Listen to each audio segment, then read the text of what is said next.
ओम नमो भगवते वासुदेवाय। नारायणं नमस्कृत्य नरं चैव नरोत्तमं देवीं सरस्वतीं व्यासं ततो जयमुदीरये। हे कृष्ण करुणा सिंधु दीनबंधु जगत्पते गोपेश गोपिका कांत राधा कांत नमोस्तुते।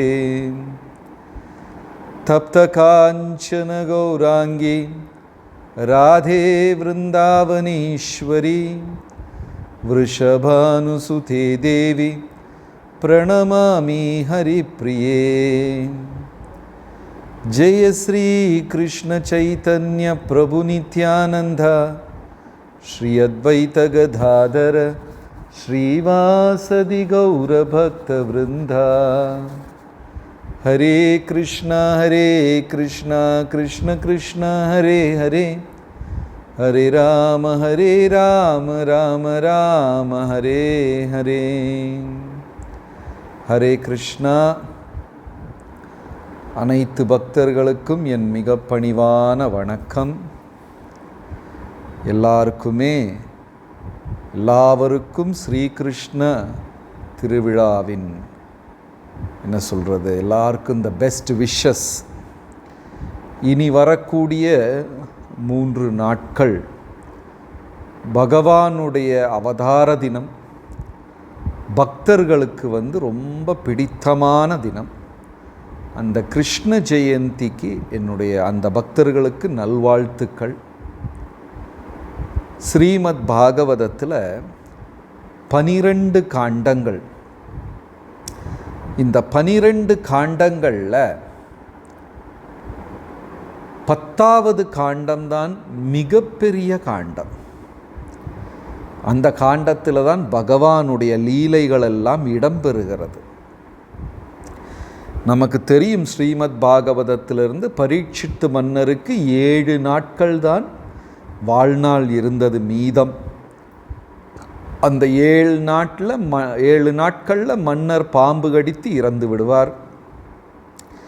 அப்போது அந்த 7 நாட்களை எப்படி கணக்கச்சிதமாக மிக உயர்வாக உபயோகம் செய்ய வேண்டும் என்று அவர் யோசித்தார். சவை பும்சாம் பரோ தர்மம். இப்போது நம்மளை ஒரு தங்க நகை கடைக்குள்ளே போட்டுட்டு 2 நிமிடம்தான் உங்களுக்கு இருக்கிறது. இந்த 2 நிமிடத்தில் எதை நீங்கள் எடுத்துக்கிறீங்களோ, ஒரு பொருள் தான் எடுக்கணும். எந்த பொருளை எடுக்கிறீங்களோ அது உங்களுக்கு இனாமாக இலவசமாக தந்து விடுவோம் அப்படின்னு நம்மளை ஒரு தங்க நகைக்குள்ளே விட்டுட்டாங்கன்னா 2 நிமிஷம்தான் இருக்குது. ஒரு பொருளைத்தான் நாம் எடுக்க வேண்டும். அந்த எடுக்கக்கூடிய ஒரு பொருள் நமக்கு சொந்தம், காசு தர வேண்டாம், இலவசம் அப்படின்னு சொன்னால் நம்ம என்ன செய்வோம்? இருக்கிறதுலையே விலை அதிகமான பொருளை எடுக்க முயற்சி செய்வோம். அதே மாதிரி 7 நாட்கள் தான் பரீட்சித்து மன்னருக்கு வாழ்க்கை. அந்த 7 நாட்களில் அவருக்கு பரோ தர்மம், மிக உயர்ந்த தர்மத்தை கடைபிடிக்க வேண்டும். அப்போது அவர் பார்க்குறவங்க கிட்டையெல்லாம் கேட்குறாரு, என் வாழ்க்கையிலேயே வச்சு மிக உயர்வான தர்மம் என்ன, உயர்ந்த விஷயம், உயர்ந்த கடமை என்ன? யாராலையும் திருப்திகரமான ஒரு பதிலை தர முடியவில்லை. அப்படி இருக்கும் பொழுதுதான் அவர் சுகமுனிவரை பார்க்கிறார். சுகமுனிவர் சொல்லுகிறார், பகவானுடைய லீலைகள் உனக்கு நான் சொல்லித் தருகிறேன். 7 நாட்கள். அதில் முதல் 3 நாட்களும் போய்விட்டது.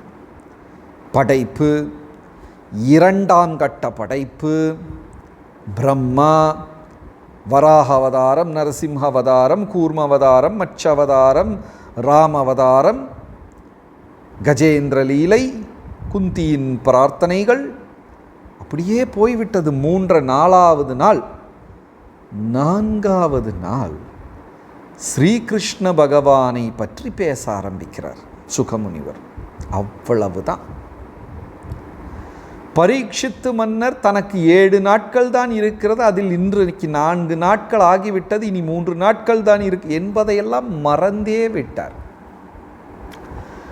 மறந்து போய் பகவானின் லீலைகளில் மூழ்கி எதையுமே விட்டுவிடக்கூடாது என்ற ஆர்வமாக இருக்கிறார். அவர் சுகமுனிவர்கிட்ட மறுபடியும் கேள்விகளை கேட்கிறார்.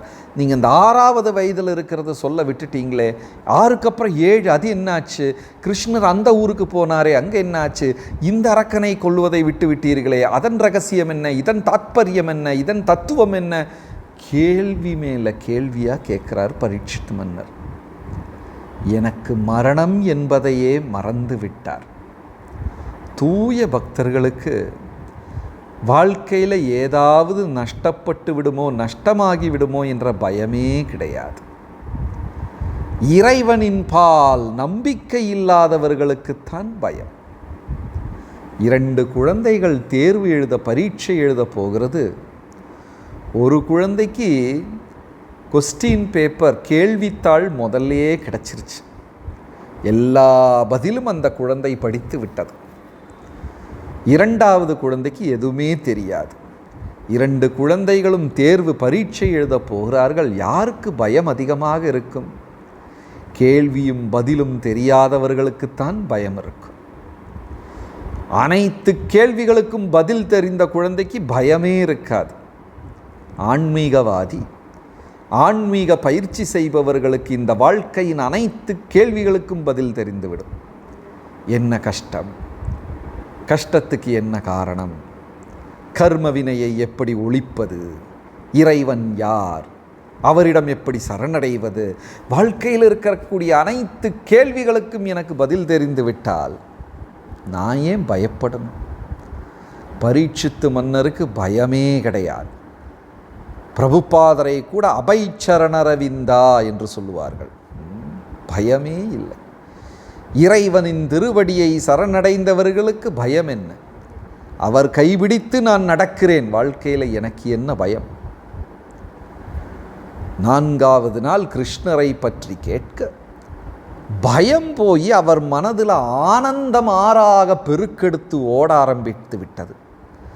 அதிலையும் குறிப்பாக கிருஷ்ணருடைய பாலலீலைகள் கேட்க கேட்க அவருடைய ஆனந்தம் அதிகரித்து கொண்டே இருந்தது. அப்போ பகவானுடைய லீலைகளை பல பகுதிகளாக பிரித்திருக்கிறார்கள். மதுர லீலா, துவாரகா லீலா என்று பிரித்திருக்கிறார்கள். 10 வயது அவர் 125 வருட காலம் பூமியில் இருந்ததாக சொல்லப்படுகிறது கிருஷ்ண பகவான்.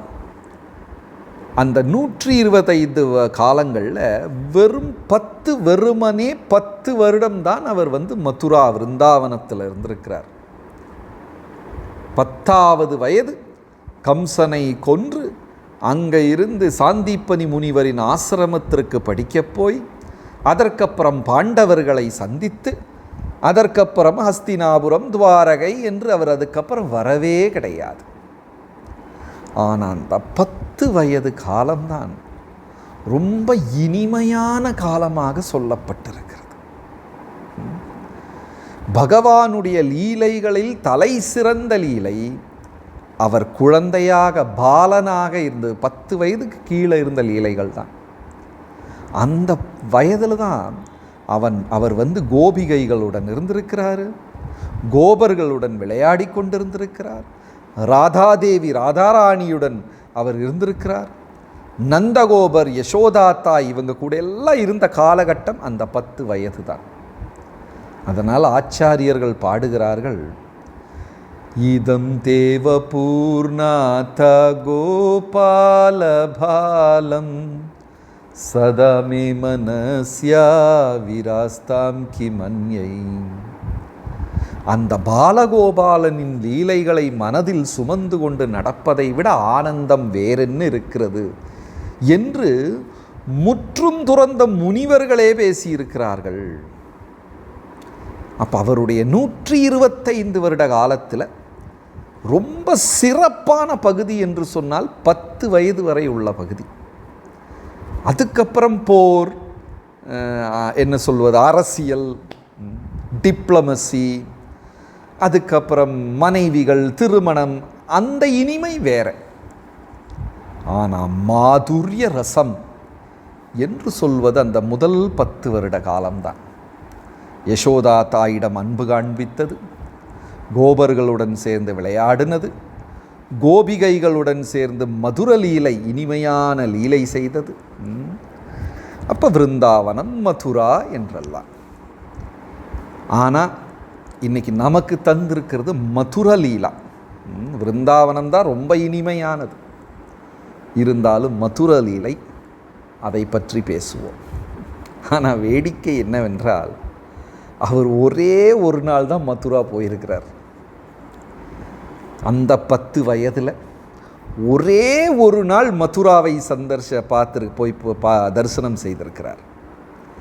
பாக்கி 9 வருடங்கள் 364 நாட்கள் அவர் கோகுலம், விருந்தாவனம், அந்த 12 வனங்களில் விளையாடி கொண்டிருக்கிறார். ஒரே ஒரு நாள் மதுரா போனார். அவருடைய லீலை களை கட்டி விட்டது. கம்சன் மன்னனாக அரசாட்சி செய்யும் நகரம் மதுரா.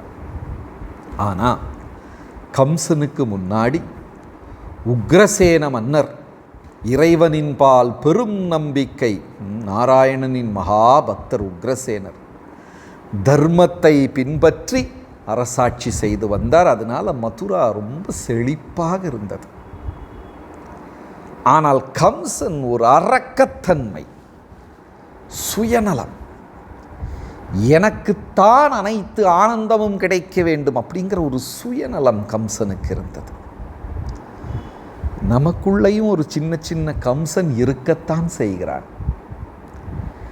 என்னுடைய ஆனந்தத்தை யாராவது தடை செய்து விட்டால் அந்த மனிதன் என் வாழ்க்கையின் மிகப்பெரிய எதிரி.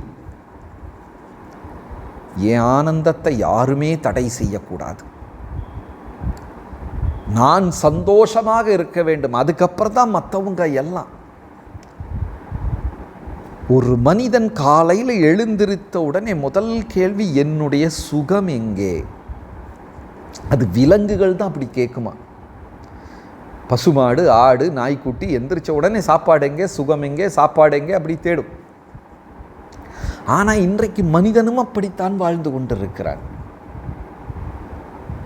ஒரு ஆன்மீகவாதி, ஆன்மீகம் பயிற்சி செய்பவர் காலையில் எந்திரிச்ச உடனே இறைவன் எங்கே என்று தேட வேண்டும். ஒரு பெரியவர் சொன்னார், தேவைக்காக கடவுளை தேடாதே, கடவுளே உன் தேவைதான் என்று தேடு என்று சொன்னார். நம்ம அப்படி இல்லை, தேவைக்காகத்தான் கடவுள். என் கஷ்டம் தீர வேண்டும், மனக்கவலை மாற வேண்டும், பிரச்சனைகளுக்கு ஒரு ஓய்வு கிடைக்க வேண்டும், அதனால் கடவுள் எங்கே, கடவுள் எங்கே என்று தேடுகிறோம். தேவைக்காக கடவுளை தேடாதே, கடவுளே உனக்கு தேவை என்று தேடு என்று சொல்லுகிறார். கோஸ்வாமிகள் அப்படித்தான். ஹே ராதே விரஜதேவி கே சலலிதே, ஹே நந்த சூனோ குதா. காலையில் கண் விழித்த உடனே விரஜராணி, ராதராணி எங்கே, நந்த மகாராஜாவின் புத்திரன் எங்கே என்று கோஸ்வாமிகள் தேடுவார்களாம். உடலால் உள்ள தேவைகள் அனைத்தையும் மாற்றிவிட்டு நாமத்தையும் கீர்த்தனத்தையும் நடனத்தையும் மட்டுமே எண்ணிக்கொண்டிருப்பார்களாம். அதில் ஒரு ஸ்லோகமே இருக்கு, சாங்கியா பூர்வக நாம கான நடபீம். கோஸ்வாமிகள் எதை எண்ணிக்கை வைத்திருக்கிறார்கள்? நாம ஜபம் செய்வதை எண்ணி எண்ணி ஜபிக்கிறார்கள், கீர்த்தனைகள் பாடுவதை எண்ணி எண்ணி பாடுகிறார்கள், நர்த்தன நடனமாடுவதை கூட எண்ணி எண்ணி செய்கிறார்கள். நம்ம பக்தர்கள்கிட்ட 108 முறை ஜபம் செய் அப்படின்னா, எப்போவுமே கிருஷ்ணர் என் மனசுலேயே இருக்கிறார், அப்புறம் நான் ஏன் எண்ணணும் என்று குதர்க்கமாக கேள்வி கேட்பார்கள். சுயநலவாதியான கம்சன் அனைத்தையும் தன் கட்டுப்பாட்டில் வைத்து கொண்டிருந்தார். தன்னுடைய ஆனந்தத்திற்கு ஏதாவது எதிராக நடந்துவிட்டால் அவர்களை கொல்லுவதை தவிர வேற சிந்தனையே கிடையாது கம்சனுக்கு. அப்படி பகவானை கொல்லுவதற்காக அநேகம் அரக்கர்களை அனுப்பினார். பூதனா, திருணாவிருத்த, சகடாசுர, பிரளம்பாசுர, பகாசுர, நாளொரு மேனிக்கு ஒரு அரக்கனை அனுப்பி கொண்டிருந்தார்கள். கிருஷ்ணருக்கு அது ஒரு நித்திய லீலையாக போய்விட்டது. தினமும் ஒரு அரக்கனை கொள்வது. பூதனா இவங்கெல்லாம் யாரு? ஒரு முறை கம்சன் உலகத்தை வலம் வந்தான். அந்த உலகத்தை வலம் வந்த பொழுது அனைத்து அரக்கர்களையும் பேய் பிசாசுகளையும் கம்சன் தோற்கடித்தான். தோற்கடித்து அவர்களை எல்லாம் தன் வேலையாட்களாக பிடித்து வைத்திருந்தான். பூதனா இவங்கெல்லாம் கம்சன் உலக பயணம் செய்த பொழுது அவன் சந்தித்த அரக்கர்கள், பேய் பிசாசுகள். நம்ம புராணங்கள் என்ன சொல்லுதுன்னா, வாழ்க்கையில் நடுவில் தூயவர்கள் பெரியவர்களை தரிசனம் செய்ய வேண்டும். மாயப்பூர், விருந்தாவனம், காசி, ராமேஸ்வரம் புனித தலங்களில் பயணம் செய்து பெரியோர்களை பார்க்க வேண்டும். தூயவர்கள் துறவிகளை பார்த்து இறைவனை பற்றி அவர்கள் மொழியில் கேட்க வேண்டும். ஆனால் கம்சன் பயணம் செய்த போது பார்த்தது யாரு? பூரா பேய் பிசாசு அரக்கர்களையா சந்தித்திருக்கிறான் கம்சன். ஏன்னா அவன் மனநிலை அதுதான். உள்ள என்ன இருக்குமோ அதுதான் கிடைக்கும். ஆத்மவன் மன்யத்தே ஜகத். என்னுடைய பார்வை, என்னுடைய அறிவு, என்னுடைய ஆசை என்ன, அதுதான் எனக்கு எல்லா இடத்துலையும் தெரியும். நாம் பெரியவர்களை துறவிகளை தேட வேண்டும். கம்சன் அரக்கர்களை தேடி இருக்கிறார். அவர்களை பார்த்து அவர்களை போரில் தோற்கடித்து எல்லாரையும் தன் கட்டுப்பாட்டில் கொண்டு வந்து விட்டார். எல்லாம் தன் கைதிகளாக வைத்து விட்டார். அப்படி கம்சனுக்கு அநேகம் கைதிகள், அரக்கர்கள் தன் வேலையாட்களாக இருந்தார்கள். அதில் ஒரு அரக்கனுக்கு ஒரு தனி திறமை இருந்தது. பூதனா ஒரு பெண். பூதனானா யார்? புத் அப்படின்னா ஒரு நரகம். நரகத்தில் புராணங்களில் 24 நரகங்கள் இருக்கிறது, 26 நரகம் அப்படியெல்லாம் சொல்கிறாங்க. உண்மைதான், எண்ணிக்கை தான் வேற. அது இப்போது பைபிள் ஆகட்டும் எல்லா இடத்துலையும் ஹெல் என்று பேசுகிற எல்லா மத கிரந்தங்களிலும் இருக்கிறது. ஆனால் எண்ணிக்கையில் வேறுபாடு இருக்குது. அது பரவாயில்ல. புத் என்ன ஒரு நரகம். அது என்னது? நல்ல யோக்கியதை உள்ள பிள்ளைகள் நமக்கு இல்லாவிட்டால் அந்த பெற்றோர்கள் புத் என்னும் நரகத்திற்கு போவார்கள். நல்ல பிள்ளைகள் வேண்டும். நமக்குள்ள பிள்ளைகளை எப்படியாவது படிக்க வைத்து அவர்களை மருத்துவராக்கி விடுகிறோம், கலை நிபுணராக்கி விடுகிறோம், மேலாளர்கள் ஆக்கி விடுகிறோம். பரவாயில்ல, நல்ல விஷயம். இறைவனை பற்றின அறிவு அந்த குழந்தைக்கு கொடுக்கவில்லை என்றால் நாம் தாயல்ல, தந்தையல்ல, பெற்றோரே அல்ல. என் கடமையை சரியாக செய்யாவிட்டால் நான் புத் என்னும் நரகத்திற்கு போவேன். மிக உயர்ந்த ஞானம் இறைவனை பற்றி சொல்லிக் கொடுப்பது தான். அதை சொல்லிக் கொடுக்கல அப்படின்னா புத் என்ற நரகத்திற்கு போவோம். இறைவனின் நாமத்தை ஜபம் செய்து சேவை செய்து பெற்றோர்களை காப்பாற்றுபவன் தான் புத்ரா. புத் எனும் நரகத்திலிருந்து பெற்றோர்களை காப்பாற்றினவன் புத்திரன். அப்போ பூத்தனாக்கு ஏன் அப்படி பேர்? கம்சன் கூறினான், கட்டளையிட்டான், முழு விரஜமண்டலம், மதுரா, விருந்தாவனம் எல்லா இடத்துலையும் பயணம் செய்யணும். 1 வயதுக்கு குறைந்த குழந்தைகளை அனைத்தையும் கொன்றுவிடு என்று சொன்னான். பூத்தனா லட்சக்கணக்கில் குழந்தைகளை கொன்றாள் அந்த அரக்கி.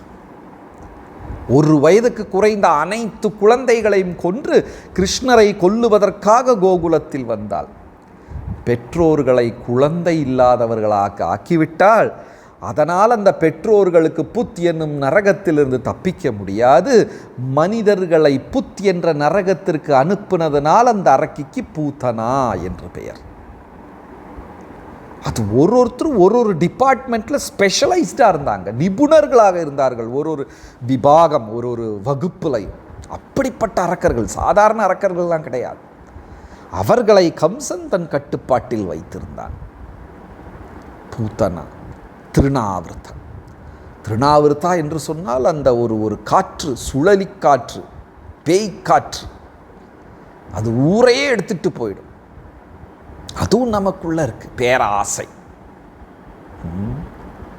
இப்படி இந்த அரக்கர்களை எல்லாம் அனுப்பி, ஆனால் கிருஷ்ணர் செடியிலிருந்து ஒரு பூ பறிக்கும் லாகவத்துடன் அனைத்து அரக்கர்களையும் கொன்று விட்டார். அவருக்கு விளையாட்டு. அதனால் கிருஷ்ணர் கூட இருக்கிற கோபர்கள்லாம் அரக்கர்கள் வந்தால் கைதட்டி சிரிப்பார்கள். ஏன்னா அவங்களுக்கு அது ஒரு விளையாட்டு, நம்பிக்கை. நம் கிருஷ்ணர் அந்த அரக்கனை, அரக்கியை நிமிட நேரத்தில் கொன்று விடுவார் என்ற நம்பிக்கை. வேடிக்கை பார்த்தார்கள், காட்சி பார்ப்பது போல ஆனந்தத்துடன் குதூகலத்துடன் அவர்கள் வேடிக்கை பார்த்தார்கள். அவர்களுக்கு தெரியும் கிருஷ்ண பகவான் நம் நண்பன் கிருஷ்ணன் கொன்று விடுவார். நிமிட நேரத்தில் அரக்கிகளை பகவான் கொன்று விடுவார். ஆனால் ஒரு அரக்கர்களை கொல்லும் பொழுதும் கம்சனுடைய கோபம் அதிகரித்து கொண்டே இருந்தது. என்னால் ஜெயிக்க முடியலையே, கிருஷ்ண பகவான் என்னை தோற்கடித்து விட்டாரே என்ற அந்த ஒரு சிந்தனை கம்சனின் கோபத்தை அதிகமாக்கி கொண்டே இருந்தது. தன் பால் இருந்த திறமையான அரக்கர்களை எல்லாம் அனுப்பிவிட்டான் கம்சன். எந்த நேரத்திலும் உருவம் மாறக்கூடியவர்கள், ஒரு ஊரையே அழிக்கக்கூடியவர்கள், பலவிதமான சக்தி படைத்தவர்கள், அவர்களெல்லாம் கிருஷ்ண பகவான் விளையாட்டு, ஒரு குழந்தை விளையாடுவது ஒரு கொன்று விட்டார். அப்பதான் தன்னிடம் இனி அனுப்ப அரக்கர்கள் இல்லை. அந்த கிருஷ்ணரை ஏதாவது நயவஞ்சகம், சூழ்ச்சியில் வசீகரித்து நம்மிடத்திற்கு கொண்டு வந்து விட வேண்டும் என்று நினைத்தார். ஆங்கிலத்தில் ஹோம் கிரவுண்ட் என்று சொல்வார்கள், ஹோம் பிட்ச் என்று சொல்வார்கள். 2 நாடுகள் கால்பந்து விளையாடி கொண்டிருக்கிறது. சொந்தம் நாட்டில் விளையாடுவதற்கும் இனி ஒருத்தன் நாட்டில் போய் விளையாடுவதற்கும் வேறுபாடு உண்டு. சொந்த நாட்டில் எதிரியை சந்திக்கும் பொழுது நம் சக்தி அதிகம். கஜேந்திரனும் முதலையும் யுத்தம் நடத்தினார்கள். முதலை ஜெயிக்கும் இடத்தில் வந்தது. ஏன்? நீருக்குள் அந்த யுத்தம் நடந்தது. அது முதலையின் இடம். ஹோம் பிட்ச், ஹோம் கிரவுண்டில் இருந்தால் நமக்கு சக்தி அதிகம்.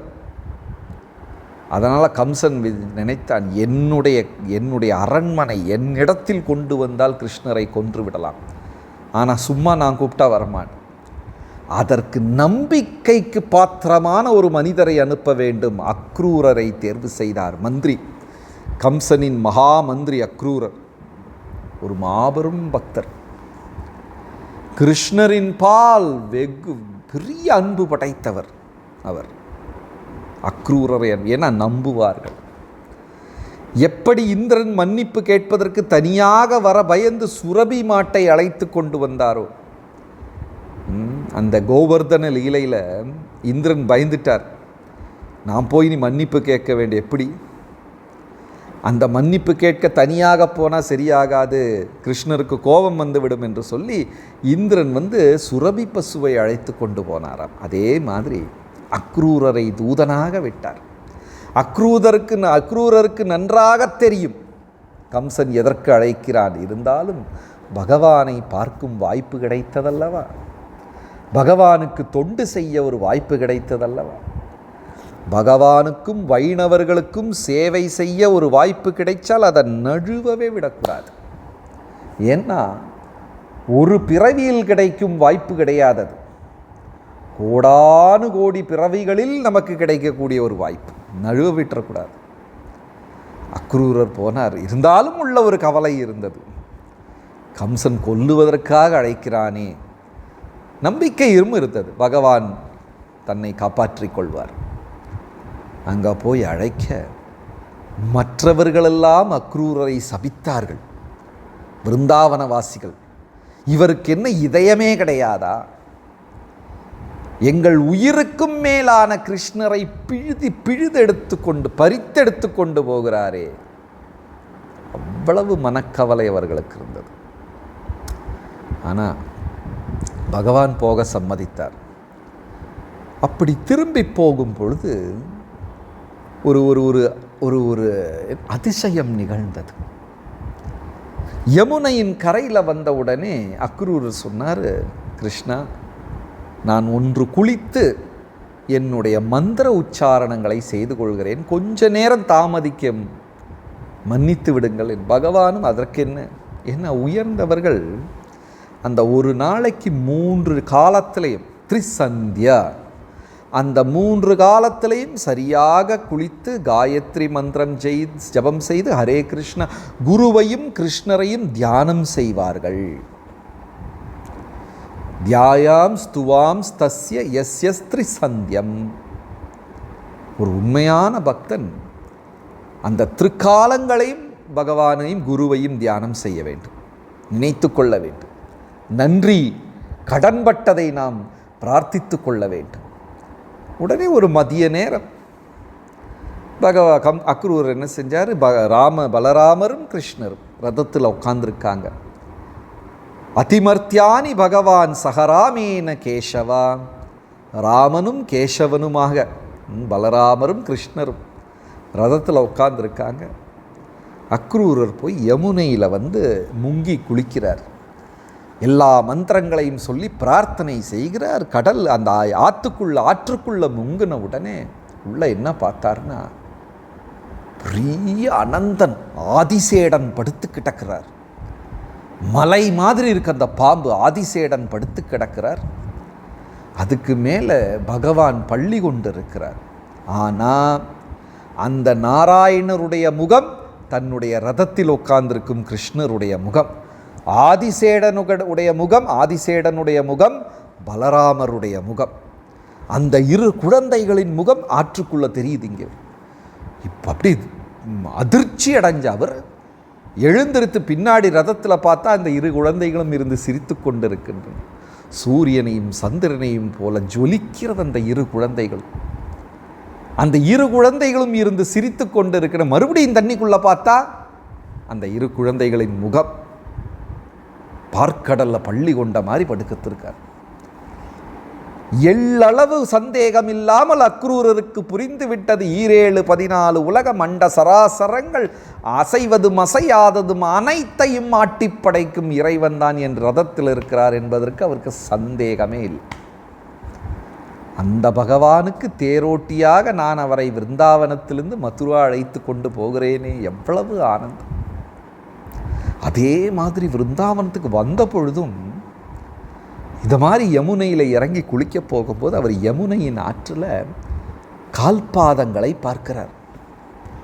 இப்போ கூட நிறையா வீட்டில் கோகுலாஷ்டமி கிருஷ்ண ஜெயந்திக்கு மாவால் கால்பாதங்கள் வீட்டில் வரைவாங்க. கிருஷ்ணர் வருவதாக அவர்களின் எண்ணம். அந்த கால்பாதங்களை பார்க்கிறார் ஆற்றின் கரையில். அதில் அழகான துளசி, தாமரைப்பூ, ஸ்வஸ்திக சின்னம், சங்க சக்கர இதன் சின்னங்களை இதில் பார்க்கிறார். பகவானுடைய கைகளிலும் காலுகளிலும் இந்த சின்னங்கள் இருக்குமா. தாமரைப்பூவின் நிறம், கொடி, ஸ்வஸ்திகம், சுதர்சன சக்கரம் இதெல்லாம் இருக்கு. நம்ம கையில் பார்த்தா மொத்தம் கோடு குச்சியாக தான் இருக்கு. அந்த சின்னங்களை பார்த்து பகவானை நினைவு கூர்ந்து மெய் சிலிர்த்து கண்ணுகளில் கண்ணீர் ஆறாக பெருக்கெடுத்து கிருஷ்ணா கிருஷ்ணா என்றவர் நாமஜபம் செய்கிறார். அக்ரூருக்கு சந்தேகமே கிடையாது. கிருஷ்ணரை கொண்டு போனார் மதுராவுக்கு. அக்ரூரிடம் கிருஷ்ணர் சொன்னார், நீங்கள் போங்க, நாங்கள் மதுராபுரி எல்லாம் ஒன்று சுற்றி பார்த்து விட்டு வருகிறோம் என்றார். கிருஷ்ணரும் பலராமரும் தனியாக போகவில்லை, கோபர்களும் இருந்தாங்க கூட, எல்லாம் பட்டாளமே இருந்தது. பகவான் எங்கேயுமே தனிமையில் இருப்பது கிடையாது. அதனால தான் பகவானுக்கு இந்த ஞானிகளுடைய இதயத்தில் இருக்கக்கூட கஷ்டமாக இருக்குமா. பகவான் தனியாகவே இருக்க மாட்டார்.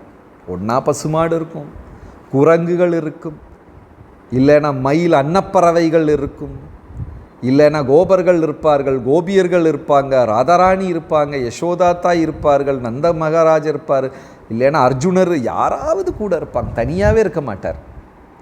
தனியாக இருந்தால் அவர் நாராயணன், கூட யாராவது இருந்தால் அது கிருஷ்ணர். கிருஷ்ணர் தனிமையிலெல்லாம் இருக்க மாட்டார். அங்கே அனைத்து கோபர்களும் வந்து விட்டார்கள் மதுரா நகரத்தில். அக்ரூரிடம் சொல்கிறாரு, ஐயா நீங்கள் கவலை இல்லாமல் போங்க, நாங்கள் வர்றோம், எங்களுக்கு இந்த மதுரா நகரம் ஒன்று சுற்றி பார்க்க வேண்டும். சரி, அக்ரூரர் போயிட்டார். பசங்களை எல்லா கோபர்களை அழைத்து கொண்டு அந்த கோபர்கள் முதலாக நகரத்தின் மக்களை பார்க்கிறார்கள்.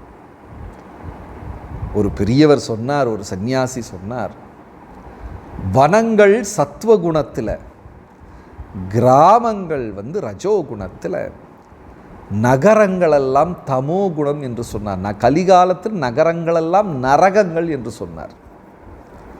வனங்கள் சத்வகுணம், காடுகள் சத்வகுணமா? ஏன்? அங்கே 4 கோட்பாடுகளை எதிர்க்கிறதுக்கு ஆளே கிடையாது, தூய்மையாக இருக்கு. அதனால தான் முனிவர்கள் எல்லாம் தவம் செய்வதற்காக வனங்களை தேடினார்கள். வனங்கள் சத்வகுணம், கிராமங்கள் ரஜோகுணம். அங்கே கூட தவறுகள் நடக்குது, இருந்தாலும் அதிகம் இல்லை. ஆனால் நகரங்கள் நரகங்கள், கலியுகத்தில் தமோ குணம், மது சூது மாது இதெல்லாம் நிறைஞ்சிருக்கும் எங்கே பார்த்தாலும். நகரங்கள் அடுக்குமாடி கட்டடத்தில் வாழ்ந்து கொண்டிருக்கிறார்கள் பக்தர்கள். ஆனால் என்ன, கதவை திறக்க முடியாது. அந்த பக்க வீட்டில் புலால் உணவு, இந்த பக்க வீட்டில் மது, ஒன்றுமே பண்ண முடியாது. இதில் சில பக்தர்களின் வீட்டுக்குள்ளேயே இது நடக்குது. கணவன் பக்தனாக இருந்தால் மனைவி பக்தர் கிடையாது, மனைவி பக்தையாக இருந்தால் கணவர் பக்தர் கிடையாது, சில நேரம் குழந்தைகள் கிடையாது, சில நேரம் பெற்றோர்கள் கிடையாது. ரொம்ப அவலமான ஒரு நிலை கலிகாலம். அப்போ மதுரா நகரத்தில் இருந்த குழந்தைகள்லாம் அப்படியே பட்டு ஆடைகள், பட்டாடைகளால் அணிந்து, பெரிய பெரிய தலையில் தலப்பா கட்டி எல்லாம் டர்பன் எல்லாம் வச்சு, முத்து மாலைகள் கழுத்தில் போட்டு ரொம்ப அலங்காரமாக இருந்தார்கள். ஆனால் விருந்தாவனத்திலிருந்து வந்த கிருஷ்ணரின் தோழர்கள் பார்த்துட்டு, கிருஷ்ணா இந்த மாதிரி பட்டாடைகள்லாம் நமக்கு கிடையாதே, நம்ம கிராமத்து குழந்தைகள். அதில் கிருஷ்ணருக்கு குறிப்பாக ஒரு நண்பர் இருக்கிறார், பிராமணர், மதுமங்களா. அவர் ஒரு சாந்திப்பனி முனிவருடைய மகன், பிராமண குழந்தை. ஆனால் கிருஷ்ணர் ரொம்ப பிடிக்கும். அவர் ஒரு சாப்பாட்டு பிரியன், லட்டுனா ரொம்ப பிடிக்கும். கிருஷ்ணர் கூடயே ஓடிக்கொண்டிருப்பார். அந்த குழந்தை கேட்டது, கிருஷ்ணா அந்த எவ்வளோ அழகான ஆடைகளெல்லாம் இந்த குழந்தைகள் போட்டிருக்காங்க, நமக்கும் இந்த மாதிரி ஆடைகள்லாம் வேணும். அப்போ யமுனையின் ஆற்றங்கரையில் ஒரு வண்ணான் துணிகளை எல்லாம் துவைத்து அதை அழகாக மடித்து எடுத்து கொண்டு போகிறார். கிருஷ்ணர் சொல்கிறார் மதுமங்களிடம், மதுமங்களா நீ போய் அந்த வண்ணானிடம் கேளு, உனக்கு தேவையான துணிகளை தருவார். தரலன்னா கவலையே படாத, நந்தகோபரின் புதல்வன் கிருஷ்ணன் கேட்குறாருன்னு சொல்லு, கண்டிப்பாக தருவார். ஆனால் உடனே இந்த குழந்தைகள் போகிறது அந்த வண்ணானை பார்ப்பதற்காக. போய் கேட்ட உடனே அந்த வண்ணான் கோபத்தில், இது கம்சனின் அரண்மனைக்கு கொண்டு போகிற ஆடைகள், உங்களை மாதிரி விளையாட்டு குழந்தைகளுக்கு கிடையாது, போங்க என்று சொல்லிவிடுகிறார். அது கேட்ட உடனே அந்த கிருஷ்ணருடைய நண்பர்கள் முகம் வாடி விடுகிறது. பகவான் சொல்கிறாரு, எனக்கு எவ்வளவு ஏமாற்றம் இருந்தாலும் நான் பொறுத்து கொள்வேன், எனக்கு எவ்வளவு வலி இருந்தாலும் நான் பொறுத்து கொள்வேன், நான் புகாரே பண்ண மாட்டேன், அதற்கு பின்னாடி செல்லவும் மாட்டேன். ஆனால் என் பக்தர்களுக்கு மனதில் ஒரு வலி வந்துவிட்டால் என்னால் அமைதியாக இருக்க முடியாது. உடனே மதுமங்களன் முகவாட்டத்துடன் வர கிருஷ்ணர் கேட்குறாரு, என்னாச்சு, துணியே தரல, என் பேரை சொன்னாயா? உடனே மதுமங்களன் வேடிக்கையாக, உன் பேரை சொன்னனால தான் தரல, இல்லைன்னா நான் ஒரு பிராமண குழந்தை, என்னை பார்த்து ஏதாவது தட்சிணையாவது கொடுத்துருப்பார், எப்போ உன் பேரை சொன்னனும் தரல. உடனே கிருஷ்ண பகவான் அந்த ஆற்றங்கரையில் போய் அந்த வண்ணானுக்கு ஒரு அடி முகத்தில் அந்த அடியில் உடலிலிருந்து தலை துண்டாக போய்விட்டது. மக்களெல்லாம் அதிர்ந்து போனார்கள், கோபர்கள் அதிர்ந்து போனார்கள். அந்த இடத்துல பரீட்சித்து மன்னர் ஒரு கேள்வி கேட்குறாரு, இது என்ன அவ்வளவு பெரிய தவறா? துணி தரமாட்டேன்னு சொன்ன அதற்காக பகவான் அவனை கொன்று விட்டாரா?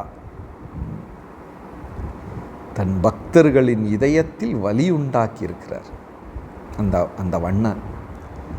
சில ஆச்சாரியர்கள் சொல்கிறாங்க, இந்த வண்ணான்தான் ராமாயணத்தில் சீதையை பற்றி தவறாக பேசினவர் என்று சொல்லுகிறார். அந்த கோபம் இங்கே காண்பித்தார் என்று. சில ஆச்சாரியர்கள் கிடையாது என்று சொல்லுகிறார்கள். சரி, எப்படியோ பகவான் அந்த ஒரு அடி கொடுத்து அந்த வண்ணானை இது செய்து அந்த தன் கையால் அந்த ஆடைகளை எடுத்து தன் நண்பர்களுக்கு கொடுக்க, அந்த நண்பர்கள் பல வண்ணங்கள் எடுத்து தோளில் புதைத்து கொள்கிறார்கள், மாட்டிக்கொள்ளுகிறார்கள். பச்சை நீல எல்லாம் தலையில் கட்டி அவ்வளவு ஆனந்தம் தன் நண்பர்களுக்கு. அதை பார்த்து பகவானின் இதயம் பூரிப்படைகிறது. பகவானுக்கும் பக்தர்களுக்கும் இடையில் ஒரு போட்டி நடக்கிறது. என்ன போட்டி? பக்தர்கள் பகவானுக்கு சேவை செய்ய ஆசைப்படுகிறார்கள், ஆனால் பகவானோ பக்தர்களுக்கு சேவை செய்ய ஆசைப்படுகிறார். ஆனால் இந்த போட்டியில் பல சூழ்நிலையில் பகவான் தான் வெற்றி பெறுகிறார் பக்தர்களை விட. நம்ம ஏதோ 2 பழத்தை கொடுத்துக்கிட்டு கிருஷ்ணா ராமாண்டு போய்விடுகிறோம். வாழ்நாள் முழுவதும் வருடம் முழுவதும் நம்மை காப்பாற்றும் பொறுப்பு கிருஷ்ணருக்கு. அவர்தான் அதிகமாக சேவை செய்து கொண்டிருக்கிறார். அப்படி நடந்தது. அதற்கப்புறம் அவர்கள் மதுரா நகரத்தை வலம் வைத்து சுற்றி பார்க்க ஆசைப்படுகிறார்கள். அப்படியே நடக்கிறாங்க. அங்கே ஒரு பூமாலை கட்டுபவர், ஒரு பூக்கார், கிருஷ்ணரை பார்த்த உடனே அந்த அழகில் மயங்கி விடுகிறார். பாகவதம் சொல்லுகிறது, அந்த கண்களெல்லாம் தாமரை இதழ் மாதிரி, இலை மாதிரி, தாமரை பூவின் இதழ் மாதிரி காது வர பெரிய கண்களாம், பெரிய கண்களாக இருக்கும் கிருஷ்ணருக்கு. கண்ணின் இமையெல்லாம் அந்த மீன் மாதிரி. அழகென்று சொன்னால் அப்படி பேரழகு. பார்த்தவர்கள் முகம் கூட மாற்றம், அப்படியே பார்த்து கொண்டே இருப்பார்கள். அப்படிப்பட்ட ஒரு அழகு கிருஷ்ணருக்கு. உடனே பகவானின் அழகை பார்த்து மெய்மறந்து போன அந்த பூக்காரன் மாலைகளை எடுத்து அதிலே ரொம்ப சிறப்பான மாலைகளை எடுத்து பகவானின் கழுத்தில் போட்டுக்கொண்டே இருக்கிறார். பகவானும் சிரித்து கொண்டே, இதுதான் உனக்கு கடைசி பிறவி என்று சொல்லுகிறார். உனக்கு கண்டிப்பாக மோட்சம் கிடைக்கும். அந்த ஒரு சேவை தான் செய்தார். பாருங்கள், அவர் துணியை தர, அந்த வண்ணான் ஆடைகளை தர மறுத்தார். இவர் பூமாலையை மனம்னு கண்களில் நீர்மல்க எடுத்து கொடுத்து கொண்டே இருந்தார். பகவான் சொன்னார், உனக்கு மோட்சம். ஒரு சேவை தான் செய்தார். நம்ம கூட பகவானுக்கு நிரந்தரம் சேவை செய்கிறோம். அந்த சேவையில் மனதை வைத்து கொண்டு அன்பாக செய்ய வேண்டும். வற்புறுத்தினார்கள் என்றோ, வலுக்கட்டாயமாகவோ, மனதில்லா மனதோடையோ, ஆசை இல்லா, அப்படியெல்லாம் சேவை செய்யக்கூடாது. ஏனென்றால் இதைவிட 4 மடங்கு பெரிதான உலகத்தில் அமர்ந்து கொண்டிருக்கிறார் பகவான். அவருக்கு எல்லாமே கிடைக்கும். ஆனந்தத்துடன் செய்ய வேண்டும், சந்தோஷமாக நிறைவுடன் செய்ய வேண்டும். அந்த பூக்காரன் பூக்களை எடுத்து கொடுக்க பகவான் ஒன்றின் பின் ஒன்றாக கழுத்தில் மாட்டிக்கொண்டே ஆனந்தத்தை அனுபவிக்கிறார். மதுராவாசிகளெல்லாம், அதுலேயும் குறிப்பாக பெண்கள், பெரிய பெரிய மாளிகைகளில் மேலே ஜன்னலுக்கு பின்னாடி, தூணுக்கு பின்னாடி ஒளிந்தெல்லாம் பகவானை பார்க்கிறார்கள். ஏனென்றால் இவ்வளவு வருடங்கள் பகவானின் இதை காதால கேட்டிருக்கிறோம். பக்தர்கள் கண்ணால் பகவானை தரிசனம் எடுப்பதை விட அதிகம் காதால் பகவானை தரிசனம் எடுக்கிறார்கள், கேட்டுக்கொண்டே இருப்பார்கள். தவ கதாமிருதம் தப்த ஜீவனம் கவிபிரீதிதம் கல்மசாபகம் ஸ்ரவணமங்களம் ஸ்ரீமதாததம் புவி கிருண்ணந்தி யே பூரிதா ஜன. தவ கதாமிருதம். கோபியர்கள் பாடுகிறார்கள், கிருஷ்ணா உங்கள் கதைகள் தான் எங்களுக்கு உயிர் என்று பாடுகிறார்கள். அதுக்கப்புறம் அந்த மதுரா பெண்களெல்லாம் மாளிகை மீது அரண்மனை மீது வந்து கிருஷ்ணரை பார்த்து என்ன அழகு என்ன அழகு, 1000 நாக்கு இருக்கிற மாதிரி பேசிக்கொண்டிருக்கிறார்கள் பகவானை பற்றி, ஓய்வில்லாமல் பேசுகிறார்கள். அந்த குழந்தைகளை பார் என்ன அழகு, கம்சனுக்கு இதயமே கிடையாதா, இந்த பாலகர்களையா கொல்லுவதற்காக அழைத்தான், அவன் ஒரு அரக்கன், அப்படி இப்படின்னு பகவானை புகழ்ந்து தள்ளுகிறார்கள். பகவானும் தன் கடை கண்ணால் அவர்களை எல்லாம் பார்த்து சிரிக்கிறார். பூமாலை கட்டுபவர்கள் பூக்களை கொண்டு வந்து தருகிறார்கள். அவங்கெல்லாம் அந்த வழியோரத்தில் இருக்கவங்கெல்லாம் கிருஷ்ணரை பார்த்து ஆனந்தத்தில், பழம் விற்பவர்கள் பழத்தை கொண்டு வந்து அன்பளிப்பாக தருகிறார்கள். யாரெல்லாம் எதெல்லாம் கொடுத்தார்களோ அதுடன் சேர்த்து அவர்கள் இதயத்தையும் பகவான் பறித்தெடுத்தார். அப்படியே போகும்போது கம்சனின் அரண்மனைக்கு சந்தனம் அரைத்து கொண்டு போகும் ஒரு கூனி, குப்ஜா, ஒரு பெண். அந்த பெண் தன் பிறப்பால் கூனி, அழகான கிண்ணத்தில் சந்தனத்தை அரைத்து கம்சனின் அரண்மனைக்கு எடுத்து கொண்டு போகும் தாசி, ஒரு வேலைக்காரி பெண். ஆனால் தெருவில் கிருஷ்ணரை பார்த்து அழகால் வெட்கப்பட்டால், முகமெல்லாம் சிவந்தது. இருந்தாலும் தெருவில் எல்லாரும் இருக்கிறாங்களே என்பதை மறந்து தன் கையால் அந்த கிண்ணத்திலிருந்து சந்தனத்தை எடுத்து பகவானின் கன்னத்தில் தடவி கொடுக்க, பகவான் அந்த சந்தனத்துடன் அந்த பெண்ணையும் ஏற்றுக்கொண்டார். மெதுவாக பகவான் அந்த கூனியின் காலின் பெருவிரலை தன் பெருவிரலால் மிதித்து அந்த பெண்ணின் தாடியில் ஒரு கை கொடுத்து அதை உயர்த்த, பிறப்பால் இருந்த அந்த ஊனம் மறைந்து போனது. பகவான் தொட்ட நிமிடத்தில் அந்த பெண் மிக அழகான ஒரு பதுமையாக மாறினார். வெட்கத்தால் முகம் சிவந்து கிருஷ்ணரின் கைகளை பிடித்து கொண்டு தெருவில் இழுத்து கொண்டு ஓடுகிறாள். உடனே பலராமர் சொன்னார், கிருஷ்ணா எல்லாரும் கவனிக்கிறாங்க. இதெல்லாம் இந்த லீலைகளில் காமம் கிடையாது. நமக்கு இருக்க, மனிதர்களுக்கு இருக்கக்கூடிய காமம் அந்த லீலைகளில் கிடையாது. அதெல்லாம் தூய்மையான அன்பு. ஒரு தாய்க்கு பிள்ளையிடம் இருக்கும் எதிர்பார்ப்பு இல்லாத அந்த தூய அன்பு. அதற்கப்புறம் எல்லாரையும் பார்த்து யாருக்கெல்லாம் அருள் கொடுக்க வேண்டுமோ கொடுத்துவிட்டு கம்சனின் அரண்மனையை நோக்கி பயணம் செய்கிறார் பகவான். ஊரே கம்சனின் அரண்மனையில் திரண்டு கொண்டிருக்கிறது. ரங்கபூமி, போர்க்களம். இந்த மல்ல யுத்தம் செய்யக்கூடிய அந்த வீரர்கள் வந்து பயிற்சி செய்யக்கூடிய ஒரு ரணபூமி, ரங்கபூமி. எல்லாம் சுற்றியும் மன்னனும் மற்ற மந்திரிகளும் பெரிய சேனாநாயகர்கள், சேனாதிபதி எல்லாரும் அமர்ந்திருக்க, ஊர் மக்களும் வந்திருக்கிறார். ஐயோ, இந்த பிஞ்சு குழந்தைகளை அழைத்து இந்த கம்சன் என்ன செய்ய போகிறானோ தெரியவில்லையே. அந்த மதுரா நகரத்தில் இருந்தவங்க எல்லாரும் அன்றைக்கு தாயாக தந்தையாக மாறினார்கள் பகவானை வந்து எந்த விதத்தில் வேண்டுமென்றாலும் நமக்கு போய் சமீபித்து பிரார்த்தனை செய்யலாம். கிருஷ்ணா எனக்கு அதுதா இதுதா என்று மைந்தனாக பிரார்த்தனை செய்யலாம். கிருஷ்ணா நீ இது எடுத்துக்கோ அது எடுத்துக்கோ என்று பெற்றோராகவும் பக்தி தொண்டு செய்யலாம். ஆனால் அன்னைக்கு மதுரா நகரத்தில் இருந்த எல்லாரும் பகவானின் பெற்றோர்களானார்கள். இதயத்தில் பகவானை சுமந்து பகவானுக்கு நல்லது நடக்க வேண்டும் என்று பிரார்த்தனை செய்து கொண்டார்கள். கம்சனும் தயாராகத்தான் இருந்தார். ஏனென்றால் முதல் நாள் இரவு கம்சனுக்கு தூக்கம் வரவில்லை. காலராத்திரி, கால இரவு என்று சொல்லுகிறார். உறக்கமில்லாத இரவு. ஏனென்றால் கம்சன் படுத்து கண்ணடைத்து விட்டால் பயங்கரமான கனவுகள் வந்தது. கம்சனுக்கும் புரிந்து விட்டது என்னுடைய மரணமா இருக்குமா என்ற ஒரு சந்தேகம். அப்படி முதல்ல குவலய பீடம் என்ற ஒரு யானையை நிறுத்தி வைத்திருந்தான் கம்சன். இந்த யானை சாதாரண யானைகளின் 1000 யானைகளின் சக்தி படைத்தது. இந்த யானை ஒரு காலத்தில் ஜராசந்த மன்னனின் யானை. ஜராசந்த மன்னன் என்ன செய்தான் என்றால், தன் யானையை அனுப்பி யார் இந்த மத யானையை அடக்குகிறார்களோ அவர்களுக்கு என் 2 பெண்களையும் திருமணமாக செய்து கொடுக்குது என்று விளம்பரம் செய்திருந்தான். கம்சன் அந்த குவலய பீட யானையை அடக்கி ஜராசந்தனின் 2 பெண்களை திருமணம் செய்து கொண்டாள்.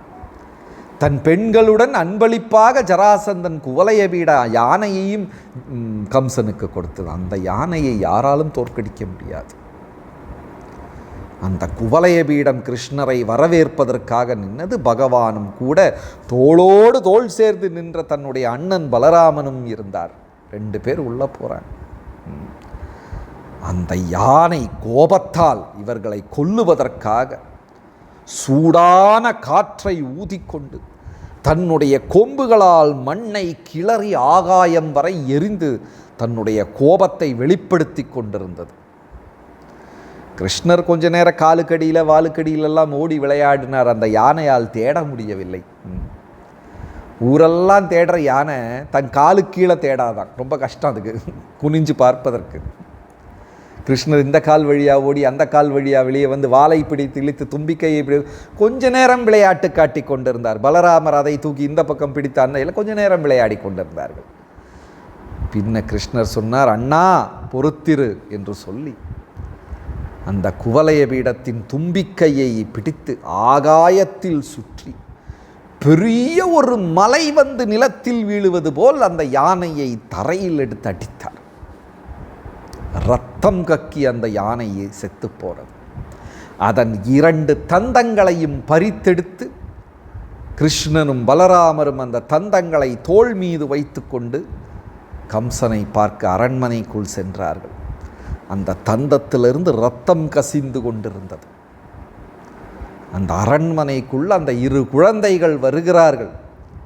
சூரியனைப் போல சந்திரனைப் போல ஜொலிக்கிறார்கள் தேஜஸ்ல. பார்த்தவர்களெல்லாம் பலவிதமாக பார்த்தார்கள். பெரிய கோபர்கள் கோபியர்கள் பெரியவர்கள் மதுராவாசிகள் பார்த்தாங்க. இந்த பிஞ்சு பாலகர்களையா அரக்கன் கொல்லப் போகிறான், கம்சன் கொல்லப் போகிறான். ஐயோ, என் பிள்ளைகளைப் போலவே இருக்கிறாங்களே, என்னால் இது பார்க்க முடியவில்லையே, கண்ணை அடைத்து கொண்டார்கள். இப்படி ஒரு பெரிய மாபெரும் அரக்கனா கம்சன்? பிள்ளைகளை பார்த்து கூட மனம் இறங்கவில்லையே. எல்லாரும் பெற்றோர்களைப் போல சிந்தனை செய்த பிரார்த்தித்தார்கள். கிருஷ்ணருக்காக அழுதார்கள், அன்பு சிந்தினார்கள். அங்கே இருந்த முனிவர்களும் யோகிகளும் துறவிகளும் எப்படி பார்த்தார்கள்? அவர்களுடைய இதயத்தில் இருக்கும் பரமாத்மா நடந்து வருவதாக பார்த்தார்கள். குழந்தைகள் கோபர்கள் கூட விளையாடக்கூடிய கோபர்கள் நண்பர்கள் எப்படி பார்த்தார்கள்? ஒரு மாவீரன், அவர்கள் நண்பன் ஒரு மாவீரனாய் வருவதாய் பார்த்தார்கள். கம்சனை கொன்று அந்த குவலய பீடம் என்ற யானையை கொன்று விட்டு வரும் ஒரு நண்பனை பார்ப்பது போல பார்த்தார்கள். அதே நேரத்தில் கோபியர்கள் எப்படி பார்த்தார்கள்? அவர்கள் காதலன் வருவதாக பார்த்து வெட்கத்தால் முகம் சிவந்து பெற்றோர்களின் ஆடைக்கு பின்னாடி ஒளிந்து தூணுக்கு பின்னாடி ஒளிந்து வெட்கத்தால் அவர்களுக்கு பகவானுக்கு முகத்தோடு முகம் நின்று பார்க்க முடியாமல் என்றார்கள். கம்சன் எப்படி பார்த்தார்? கம்சன் தன்னுடைய யமன், உயிரை பறிக்கும் யமன் வருவதாக பார்த்தார். எந்த பாவத்தில் கிருஷ்ணரை சமீபிக்கிறோமோ, புரிந்து கொள்ள முயற்சி செய்கிறோமோ, அதே பாவத்தில் கிருஷ்ணர் நெருங்குவார். ரொம்ப முக்கியம்.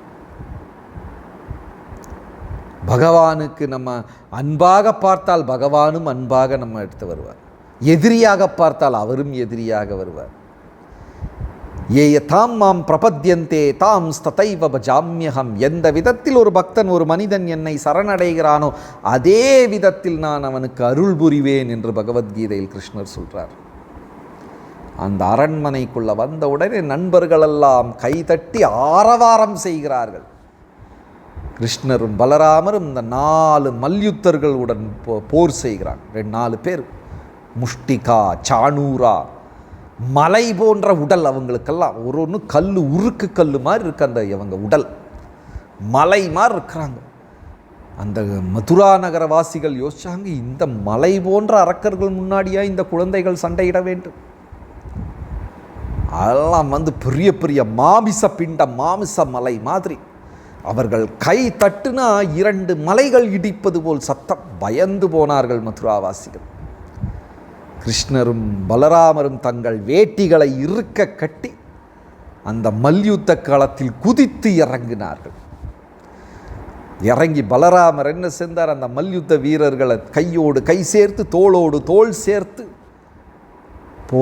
சண்டையிட ஆரம்பித்தார்.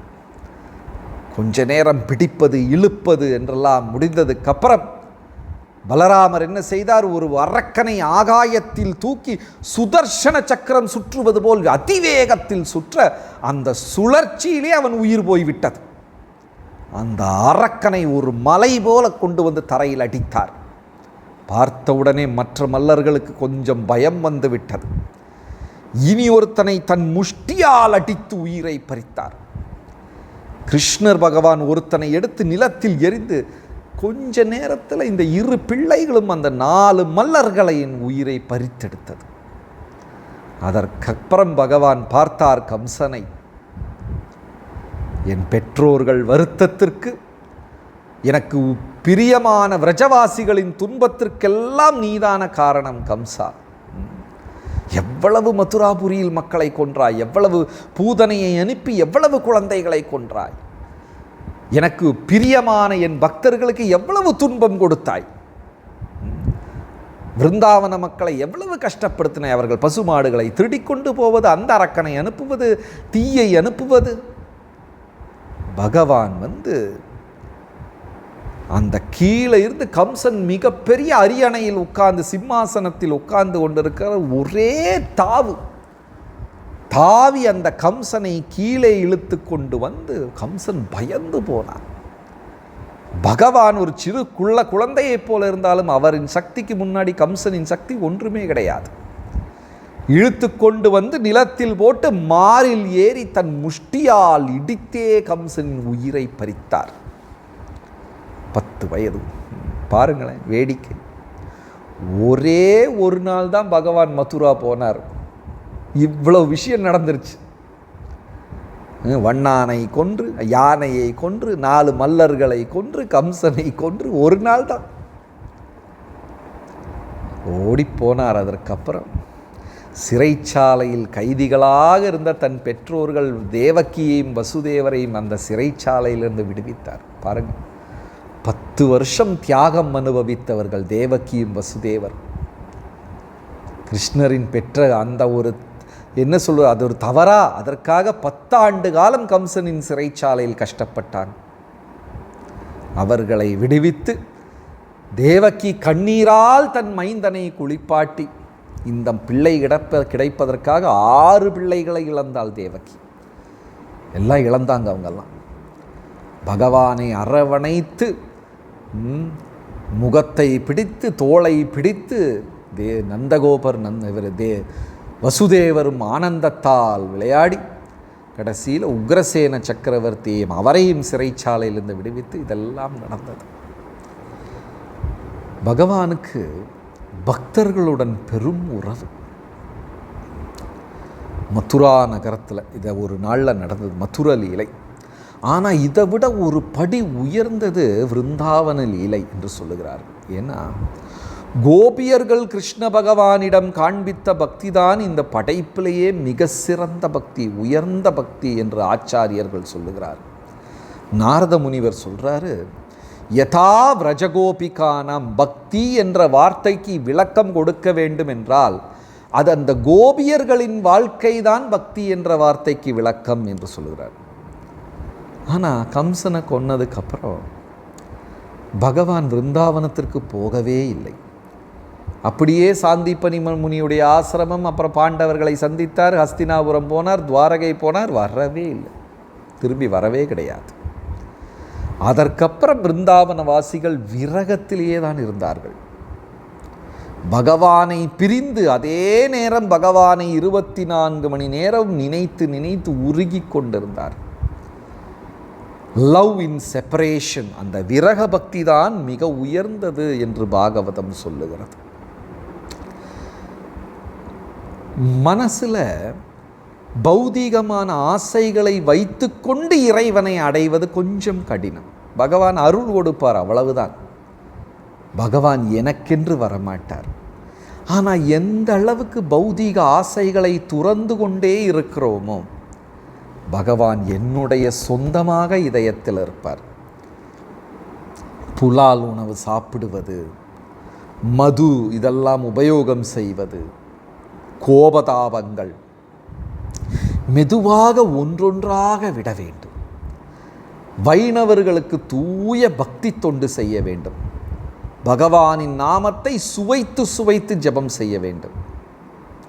பகவானின் ஞானத்தை இந்த உலகம் முழுவதும் நாம் பரப்ப வேண்டும். நம் பக்கத்தில் இருக்கிறவங்க, அண்டையர்கள், நம் நெருங்கினவர்கள், உறவினர்கள், அயல் பக்கத்தில் இருக்கிறவங்க, நெய்பர்ஸ், எல்லாருக்கும் பகவானை பற்றி சொல்லிக் கொடுக்க வேண்டும். இதை தவிர பெரிய பெரிய ஒரு சேவையே பக்தர்களுக்கு கிடையாது. அப்படிப்பட்டவர்கள் எனக்கு பிரியமானவர்கள் என்று பகவான் சொல்லுகிறார். இந்த ஒரு கிருஷ்ண ஜெயந்தி திருவிழாவில் பகவானின் புகழ்பாட வாய்ப்பு தந்த கோலாலம்பூர் பகவத்கீதா பக்தர்களுக்கு என் மனமார்ந்த நன்றியை தெரிவித்துக் கொள்கிறேன். ஹரே கிருஷ்ணா.